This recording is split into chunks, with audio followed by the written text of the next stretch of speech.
नमस्कार, मैं हूं शैलेंद्र सिंह और आप देख रहे हैं हमारा यूट्यूब चैनल शब्द शब्द शैलेंद्र सिंह।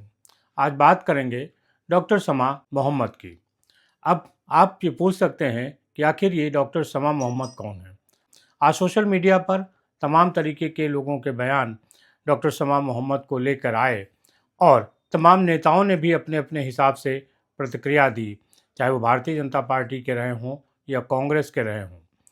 असल में डॉक्टर समा मोहम्मद भारतीय नेशनल कांग्रेस यानी जो कांग्रेस आई है, कांग्रेस है, उसकी वो प्रवक्ता हैं और इसके पहले वो डेंटिस्ट और वो न्यूज़ चैनलों में भी रही हैं। अब प्रश्न उठता है कि आखिर डॉक्टर समा मोहम्मद इतना चर्चा में क्यों हैं? असल में उन्होंने एक ट्वीट किया भारतीय क्रिकेट के कप्तान रोहित शर्मा को लेके।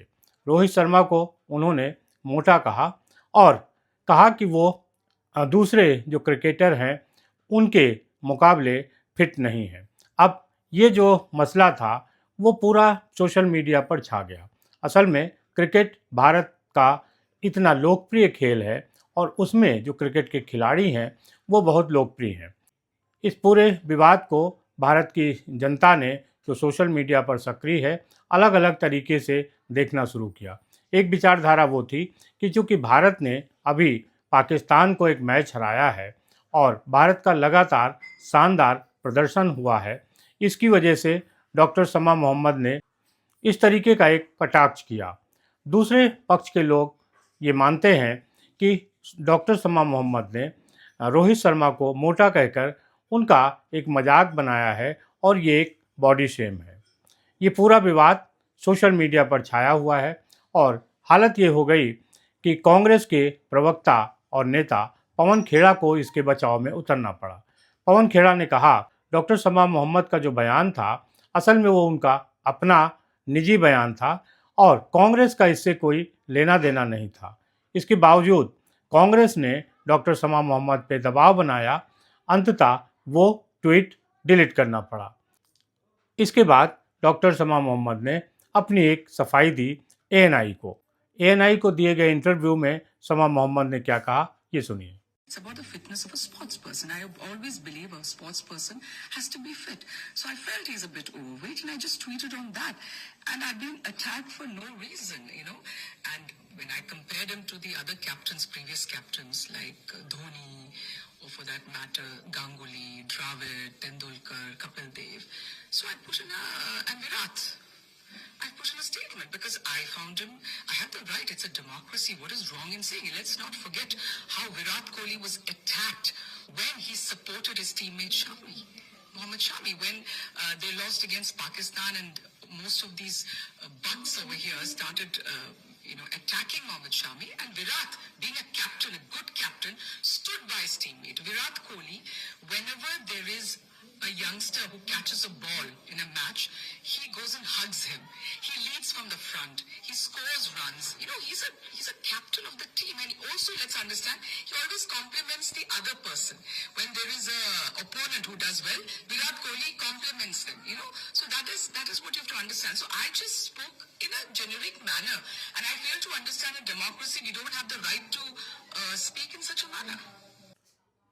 समा मोहम्मद की ये जो सफाई है वो काम नहीं आ रही है। भारतीय जनता पार्टी के तमाम नेता और प्रवक्ता में शहजाद पूनावाला प्रमुख रूप से हैं। उन्होंने सवाल उठाया कि आखिर जिन समा मोहम्मद को भारतीय क्रिकेट कप्तान की इतनी चिंता है, वो कांग्रेस के कप्तान की चिंता क्यों नहीं करती? आखिर राहुल गांधी के नेतृत्व में कांग्रेस लगातार चुनाव पर चुनाव हारती जा रही है, लेकिन कभी उनकी फिटनेस पर क्यों सवाल नहीं उठा? उनकी राजनीतिक फिटनेस जिस तरीके की है वो सवालों के घेरे में है। इसके बाद भारतीय जनता पार्टी में राज्यसभा सांसद हैं ब्रजलाल, जो उत्तर प्रदेश से गए हैं और वो पूर्व आईपीएस अधिकारी भी हैं। उन्होंने भी डॉक्टर समा मोहम्मद का जो बयान था उसको लेकर अपनी प्रतिक्रिया दी है। कांग्रेस की राष्ट्रीय प्रवक्ता और केरल की रहने वाली समा मोहम्मद ने इंडियन क्रिकेट टीम के कैप्टन रोहित शर्मा पर बहुत ही भद्दा कमेंट किया है। उन्होंने रोहित शर्मा को मोटा कहा है और कहा है कि ये औसत दर्जे के कप्तान हैं, इनकी क्या उपलब्धि है। समाजी, रोहित शर्मा वो हैं जिन्होंने ओडीआई में 3 बार डबल सेंचुरी बनाई है। कोई अब तक 2 डबल सेंचुरी नहीं बना पाया है। और श्रीलंका के खिलाफ उन्होंने 264 का वनडे में 264 रन स्कोर किए थे, जो आज भी वर्ल्ड रिकॉर्ड है। अभी अभी भारत ने पाकिस्तान को हराया, बांग्लादेश को हराया, न्यूजीलैंड को अभी तीसरे मैच में हराया। और ऐसे अवसर पर ये कांग्रेसी मानसिकता की, नेगेटिव मानसिकता की समा मोहम्मद कह रही हैं कि वो औसत दर्जे के कप्तान हैं, मोटे हैं और उनको अपना वजन ठीक करना चाहिए। वो अच्छा परफॉर्म नहीं कर रहे हैं। शर्म आनी चाहिए उस कैप्टन पर कमेंट करना जिसका पूरे दुनिया में सम्मान है।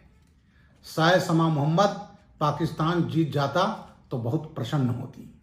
अरे ये कांग्रेस पार्टी तो ऐसा कमेंट करती है जिससे इनका वोट बैंक जो है, मुस्लिम वोट बैंक जो है, वो प्रसन्न हो, जो समा मोहम्मद ने किया है। और सबसे दुर्भाग्यपूर्ण ये है कि टीएमसी ने भी उनके बात का समर्थन किया है। निंदनीय है। समा मोहम्मद को ओपनली माफी मांगनी चाहिए और कांग्रेस को माफी मांगनी चाहिए देश से।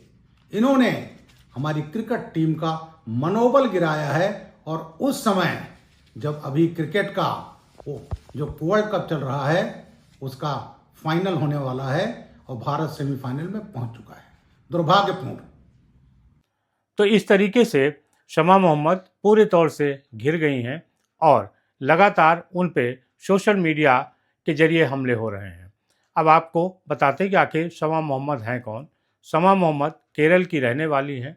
51 साल की उम्र है उनकी। उनका जो बचपन बीता वो दुबई में बीता, जहाँ पे उन्होंने स्कूलिंग की शिक्षा ग्रहण की और फिर वहाँ स्पोर्ट्स एक्टिविटी में भी सक्रिय रहीं।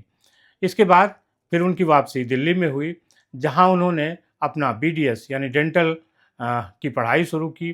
फिर वो यहाँ डॉक्टर बनी। इस बीच उन्होंने एक चैनल ज्वाइन किया और वहाँ वो एंकर के रूप में काम कर रही थी। इस दौरान उनकी हिंदी बोलना भी अच्छा हुआ और इसकी वजह से ही फिर वो कांग्रेस में आई और कांग्रेस में वो प्रवक्ता बन गई। हालांकि इसके पहले भी डॉक्टर शमा मोहम्मद कुछ कंट्रोवर्शियल विषयों पर बातचीत कर चुकी हैं, जिसके कारण उन्हें ट्रोल किया जाता रहा है। लेकिन इस बार रोहित शर्मा को लेके जो बात उन्होंने कही है, उसको लेके जो क्रिकेट जगत है और उस क्रिकेट के जो प्रेमी हैं भारत में, उनके निशाने पर शमा मोहम्मद हैं। चारों तरफ उनको ट्रोल किया जा रहा है और ऐसे में कांग्रेस बचाव की भूमिका में है और भारतीय जनता पार्टी आक्रामक हमले कर रही है। इस पूरी कंट्रोवर्सी पे आपका क्या मानना है? क्या आप सोचते हैं? ज़रूर बताइएगा। शुक्रिया, धन्यवाद।